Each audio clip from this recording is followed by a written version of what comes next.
The funeral of your supportive husband is about to start. You should act as the chief mourner to repay the kindness he showed you during his life.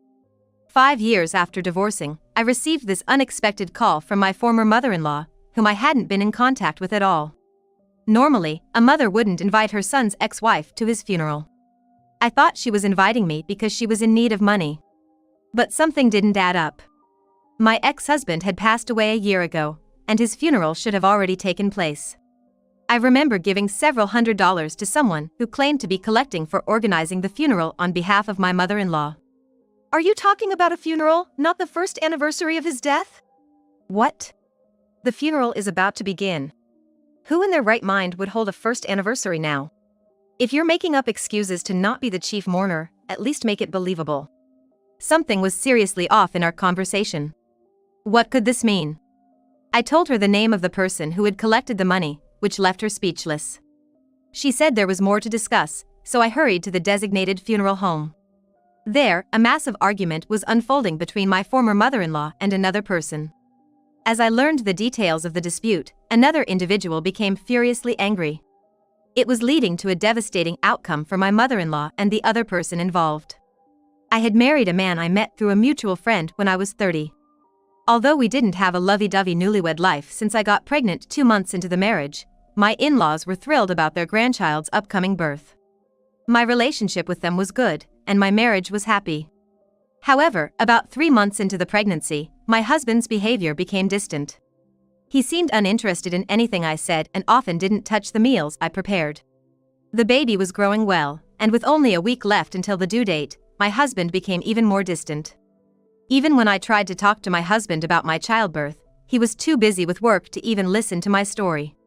The night before I was admitted to the hospital, he said he wouldn't come home as he was staying out.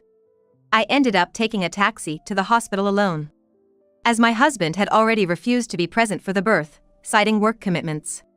Thankfully, the birth went smoothly, and I was relieved. But during my hospital stay, my husband didn't visit even once. Not even to see our newborn son.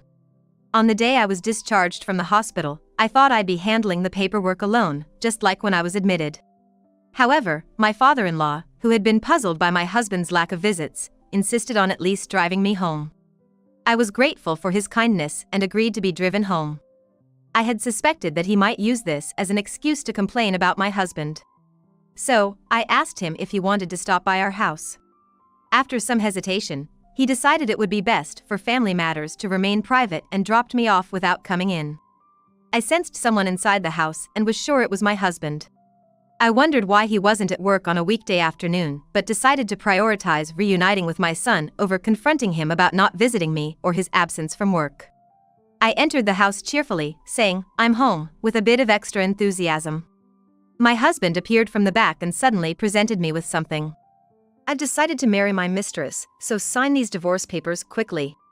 "How long does it take to get discharged anyway?" He had been waiting for me to return so he could divorce me as soon as possible. He was visibly irritated and insisted that I had no right to refuse. He even said he never wanted our child and threatened to harm our son if I didn't comply. I couldn't agree to a divorce without understanding why, especially not for the sole reason of him wanting to marry his mistress. "Suddenly a divorce? We just had a baby, why?" I remembered how my husband's behavior had been strange ever since I got pregnant. I never expected him to announce a divorce, especially not with an existing mistress. "It's your fault for not taking care of me, your husband. You should have prioritized me over an unborn child. You're to blame." During my pregnancy, I often felt unwell, especially with severe morning sickness. I had explained to him that some women experience these symptoms during pregnancy, and I was one of them. Especially in my case, I was told that I had a tendency to exhibit these symptoms more strongly. I wasn't neglecting him on purpose, and I did care for him even when I wasn't feeling well. But now, to find out he had been cheating and supporting a mistress? I was furious, but the anger was so overwhelming that I was almost speechless. To think he was having an affair, supporting a mistress? Seriously, what's that about? So all those times he said he was busy with work or stayed out were just excuses for his time with his mistress. Of course, I'm angry at my husband. But when anger becomes too overwhelming, it can actually lead to a state of disbelief and leave one speechless. It seemed pointless to argue with such a selfish man. A man who acts like a child, only thinking about himself and making such selfish demands. I'm better off without him. I quickly signed the divorce papers he thrust at me and returned them to him. However, I felt obligated to inform my kind in-laws. Especially since I had just been with my father-in-law. When I contacted my in-laws, my mother-in-law answered that my father-in-law hadn't returned home yet. Despite her previous kindness, she blamed me for the divorce, claiming it was my fault. If you had properly fulfilled your role as a wife, there wouldn't have been any problems. You must have refused relations using pregnancy as an excuse, right? Didn't you think about how much it hurts to be rejected by your own wife? She called me a failure of a woman for not satisfying a man and agreed with the decision to divorce. She even said I shouldn't expect any property division because I was solely to blame. I was told not to expect any division of property since I was supposedly all to blame. But I was the victim here. I declared to my mother-in-law that even if there was no property division, I would still demand alimony. Later on, my father-in-law intervened regarding the property division, ensuring I received the rightful amount. I also had to meet my husband's mistress just once. She looked down on me, seeing me as the woman who was discarded and ousted from the position of the legitimate wife. In my heart, I thought she would eventually be cheated on and discarded herself. What goes around comes around, I believe. After dropping me off, my father-in-law had stopped somewhere else before going home. If he hadn't, he could have prevented my mother-in-law's harsh words and sternly reprimanded my husband. He apologized for not being able to help more and showed his sincerity. And he promised to ensure I received the money owed to me. As a result, my husband contacted me to pay the full amount of alimony and child support. However, he stipulated that once I received the money, I should never contact him again. I had no intention of wasting my time on such a despicable man, as long as I received what I was owed. After a while, true to his word, he transferred the full amount of alimony and child support. He never showed any concern for our son beyond the child support.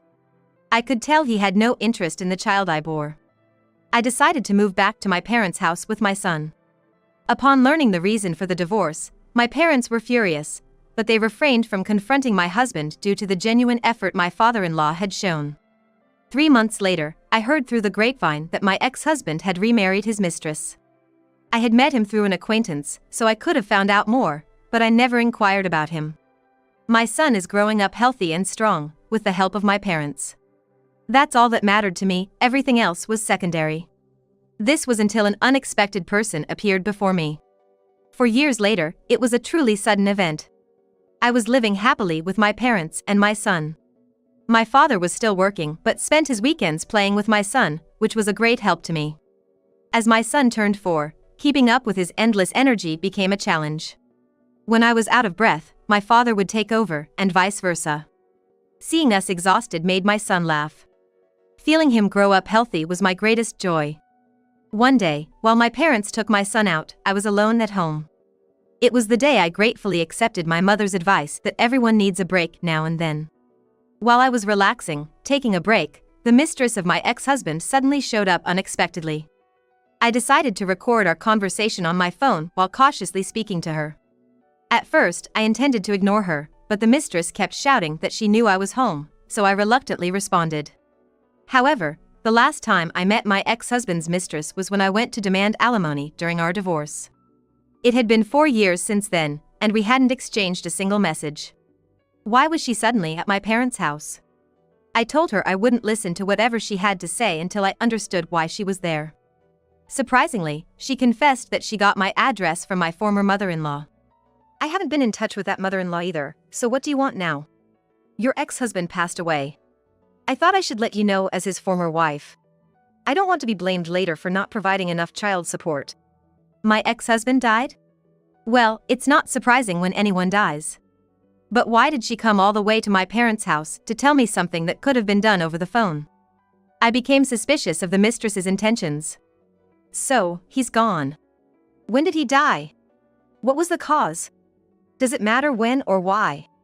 He's dead, isn't that enough? Anyway, I came to visit you, so hurry up and give me a suitable amount. Excuse me? Why should I support organizing a funeral for my ex-husband? I hesitated to give her anything since she couldn't provide details about his death. However, her story about his cause of death kept changing between a seizure, natural causes, and some complicated illness. I don't have the death certificate with me, so I can't say for sure. It was some complicated disease that you don't hear about often. Is it possible to have a natural death from such a serious illness? I persistently asked when exactly this had happened. For years ago, my ex-husband was as healthy as could be. Some diseases can strike suddenly, so it's hard to say for sure, but the more I questioned my ex-husband's mistress, the more her story kept changing. Stop pestering me. Just give me money. If I don't bring it back, I'll have to face my mother-in-law's wrath. The mistress kept insisting on money and mentioned facing punishment from her mother-in-law if she returned empty-handed. For a moment, I thought the mother-in-law might actually do something like that, but I still felt reluctant to just give money. Sorry, but the situation isn't clear, and besides, I haven't had any contact with my ex since our divorce, which was caused by your affair with him. Don't you think I'm not obligated to support his funeral? Could you do it if you were in my shoes? I tried to explain my stance without getting emotional or upsetting her. But the mistress said she would stay until I gave her money. I checked the time, and it was almost when my parents and son would return home. The thought of them meeting her made me shudder. I feared what she might do to my son. She said she just wanted the money. I pulled out about $500 from my wallet and handed them to her. I opened the door slightly to hand over the money, and she grabbed it and left. As she walked away, I told her I would call the police if she came here again. She didn't nod, but I sensed a slight stiffness in her body. About 10 minutes later, my parents and son returned home. I was relieved they hadn't run into her. Since then, I tried not to think too much about this incident. But a year later, an unexpected twist awaited me. I often receive calls from unknown numbers due to my job. So, unless I was unable to answer, I always responded to calls from unknown numbers. Thinking it was just one of those calls, I answered the phone despite not recognizing the number. A familiar voice said, "Your ex-husband's funeral is starting. You need to be the chief mourner. Come right now, you understand?" She sounded quite frantic. I thought it might be my mother-in-law calling, but when she mentioned my ex-husband, I was sure. Why a funeral? Why was I supposed to be the chief mourner? Hadn't my ex-husband died last year? I vividly remembered the incident from a year ago that I had tried to forget. I had been informed of my ex-husband's death by his mistress, who claimed she was there to collect money on behalf of my mother-in-law. I explained to my mother-in-law that I had given her the money. However, she just saw my explanation as an excuse to avoid being the chief mourner and started yelling at me, accusing me of making up stories. I was sure that nothing I said would convince her otherwise. So I decided to let her listen to the recording of my conversation with the mistress from that time. Initially, my mother-in-law kept yelling at me to hurry up and stop avoiding the issue. But as the recorded conversation played, she gradually became silent. Just come to the funeral immediately, no matter what. She finally said, determined to make me attend the funeral. She even threatened to come and get me if I didn't show up. Not wanting my parents and son to meet the mistress or my mother-in-law, I decided to head to the funeral home. As I got ready to leave, leaving my son with my parents, the situation seemed increasingly strange. What was really going on? Curious about the truth, I hurried to the funeral home my former mother-in-law had mentioned. When I arrived, I found her and the mistress arguing loudly outside the venue, their voices carrying to the attendees waiting outside. The guests were whispering among themselves, confused by the commotion. I listened in on the argument before approaching my mother-in-law. What are you doing, claiming your husband died and then demanding money from the ex-wife you dumped? Shut up. It's his fault for not earning enough. I thought he made good money, but I was deceived after taking the role of the legitimate wife. Something didn't add up in their argument. An attendee, who had been listening to the whole fight, was explaining the situation to others. I turned my attention to him. Apparently, the mistress had accumulated a huge debt she couldn't repay, so she pretended her still-living ex-husband was dead to extort money from me. The money I gave ended up being used to pay off her debts. She must have been desperate to come to me, someone she'd rather avoid. My mother-in-law, who seemed genuinely unaware of this, was berating the mistress for greedy women. But it seemed she had had some suspicions about the mistress's love for money. I was against your marriage from the start. I never imagined you'd squander money and rack up debts. It seems that ever since their marriage was approved, the mistress's spending habits were quite terrible. My mother-in-law admitted that even her savings had been used by the mistress. However, the mistress had her own complaints. If I'm greedy, then your son is a disloyal womanizer. I should tell everyone here. He died during an affair, of all things. Regardless of how he died, this wasn't the time for such behavior. As I looked around in disbelief, my father-in-law, who had been standing in front of my ex-husband's casket, intervened to stop the low-level brawl between his wife and the mistress. I hesitated on what to say to him but couldn't just stand by and watch. I approached and offered my condolences, my words trailing off at the end. Part of the reason I spoke up was that he looked so pitiful. When I spoke, he was genuinely surprised. And that made sense. After all, I had been treated terribly by his son. It's no wonder he was so shocked, seeing me at the funeral without having received any prior communication. I explained everything to him. From the mistress showing up at my parents' house a year ago to the call from my mother-in-law earlier that day. Hearing this, my father-in-law, who had been trying to mediate the fight calmly, became visibly angry. Enough already! How much more trouble do you plan to cause her? Then the mistress and mother-in-law stopped their fight and turned on me, blaming me for everything. This is all your fault. You're the reason everything's a mess. As the mistress reached out to grab my shoulder, my father-in-law stepped in to protect me. You two are the ones causing trouble. I just thought since this woman refused to be the chief mourner, this ex-wife could do it. You were the one who was in trouble when she refused. I understood that being suddenly refused as a chief mourner could be problematic, but my mother-in-law could have just done it herself. Her irrational and selfish behavior left my father-in-law cold, and he told her that after the funeral, they would divorce. This word of divorce drastically changed my mother-in-law's demeanor. She suddenly turned soft, pleading with my father-in-law to reconsider. However, his mind seemed firmly made up, leaving my mother-in-law with nothing but to hang her head in defeat. It appeared my mother-in-law had always been rather unreasonable. She had never worked outside the home, which might have contributed to her behavior. Despite overlooking some of her antics, my father-in-law had tried to correct her worst behaviors. But it seemed his efforts were in vain.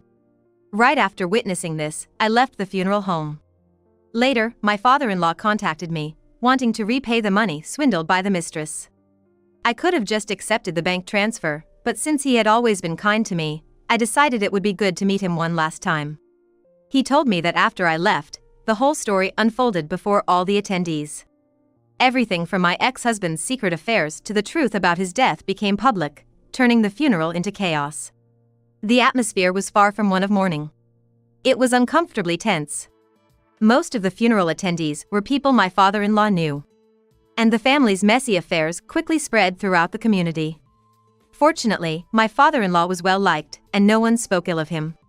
The center of the controversy was the unreasonable mother-in-law, the money-hungry, debt-ridden mistress, and my irresponsible ex-husband. There was a lot of sympathy for my father-in-law. Even amidst the turmoil, the mistress continued to squat in the family home, so my father-in-law eventually had to kick her out. She needed to work to pay off her debts and survive, but her self-inflicted reputation made it hard for her to find a job. It was a case of getting what she deserved. I thought it had nothing to do with me until one day, she turned up for a job interview at my workplace. When I returned to my parents' home and was looking for a job, I initially wanted something close by, but finding the right job proved challenging. Heeding my parents' advice, I broadened my search area and eventually found employment. That's why I now work a bit far from my parents' and former in-laws' place. The place is in a region where I didn't expect to encounter acquaintances. However, I guessed the mistress might have ended up here looking for a job in a different area due to her inconvenient reputation. I work at a regional bank. Originally, I was employed at a major bank but resigned when I got married. When I was looking to re-enter the workforce, I didn't want to return to banking initially. Dealing with unresolved issues until late hours and having a young son to think about, I didn't want to impose too much on my parents, who were helping me. I wanted to prioritize my son at least until he finished elementary school. However, finding a job as a woman re-entering the workforce was tough, so I eventually followed my parents' advice to focus on banking, where I had experience. Bank interviews are quite rigorous. Understandably, given that it involves handling customers' money. By chance, I knew that my immediate boss and the person in charge of interviews were old colleagues. I discreetly suggested to my boss about the mistress's history of scamming for money and her reckless borrowing. Of course, some bank employees have loans. But the mistress's debts were due to her personal indulgences and beyond her repayment capacity. My boss took the scamming incident seriously, and this information reached the interview coordinator. As a result, the mistress was disqualified from the interview just before it was about to happen. As the mistress was leaving, she happened to cross paths with me. I was working at the time, so avoiding her was not an option. I thought she wouldn't cause a scene in front of customers, but I was wrong. As soon as she saw me, she came straight at me, yelling, "This is all your fault," and grabbed me by the collar. A nearby customer screamed, and a male colleague rushed over to separate us, while someone else called for security. The security guards quickly intervened and escorted the mistress out of the building. My boss asked if I wanted to file a police report, but I declined, believing I wouldn't have to deal with her again. While I felt safe at work thanks to the presence of security guards, there was concern about being targeted during my commute. A few days after reassuring everyone that I was fine, I had a rude awakening. I received a call from the police at work. Apparently, the mistress had told them where I worked. I was about to tell the police that I had nothing to do with her. But their explanation left me stunned. It seemed the mistress and my mother-in-law had conspired to break into my parents' house to steal valuables. But I hadn't received any call from my mother, who should have been the victim. Why did the police contact me directly? And why would the mistress tell the police where I worked? I asked the police for the address of the house the mistress and mother-in-law had broken into. It turned out to be the house where I used to live with my parents. My parents had moved us out immediately for our safety after the mistress tried the scam a year ago. The old house, being well located, was quickly sold, and someone else was living there now. Unaware of this, the mistress and mother-in-law had broken in, attempting to steal valuables. The current residents must have been quite shocked and immediately called the police, who caught them red-handed. The residents, upon encountering the intruders, didn't press charges since they weren't the intended targets. Normally, even attempted crimes can be subject to criminal penalties. However, the residents who were the victims didn't file a police report, reasoning that they weren't the intended targets of the crime. The police gave the mistress and mother-in-law a stern warning but required someone to vouch for them before releasing them.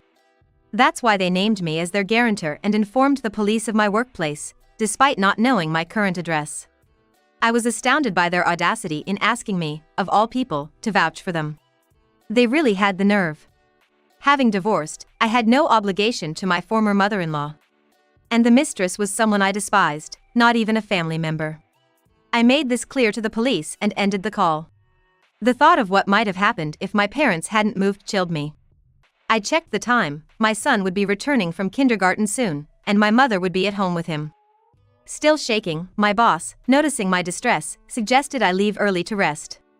The mistress and my mother-in-law, after causing so much chaos, each followed their own deserved paths. Starting with my mother-in-law, after my father-in-law left the family home and its land to her, she was left to live there alone. For someone so unreasonable, she was strangely concerned about her public image. With rumors of my ex-husband's infidelity and her attempted theft spreading, she became a recluse. Convinced that everyone was against her and speaking ill of her, she shut herself away from the world. Her family had lived in that area for generations, so they had long-standing relationships with the neighbors. However, the family home remained closed off, with overgrown gardens and no response to the doorbell. Concerned residents eventually reported to the authorities, who conducted a welfare check. They found my mother-in-law emaciated, almost skeletal, and muttering incoherently, making it clear she couldn't continue living there alone. She was then placed in a facility, but her current status is unknown. The mistress, on the other hand, she struggled with job hunting in the local area, especially after her police incident became known. She moved to a new place in search of a fresh start, but with depleted funds and increasing debts. She borrowed from dangerous lenders and eventually disappeared. Rumors say even those shady figures are looking for her. If they can't find her, she might have met a grim end. My mother-in-law, being an only daughter, inherited the family estate, but her naivety led them to welcome my well-grounded father-in-law. Despite his character, he couldn't change my mother-in-law. Now, he has returned to his birthplace to live the life he might have chosen if he hadn't married into the family. He still cares deeply for his son, so he occasionally updates me on his well-being. I only get a yearly response to my letters, but it's clear from his messages that he's enjoying a fulfilling second chapter of his life. This whole ordeal has been a burden to my parents. And I've declared that I'll work hard to ensure their comfortable retirement. They told me not to worry about them and encouraged me to remarry if I find the right person. I do feel guilty about my son growing up without a father's love. But the future is unpredictable. I've chosen not to see this experience as a stain on my life, but as a necessary one. I'm committed to living in the present, embracing the infinite possibilities of the future. I want to teach my son that life is full of choices, not to be limited by predetermined paths. I've vowed to engage more with my son and strive for even greater happiness as a family of 4.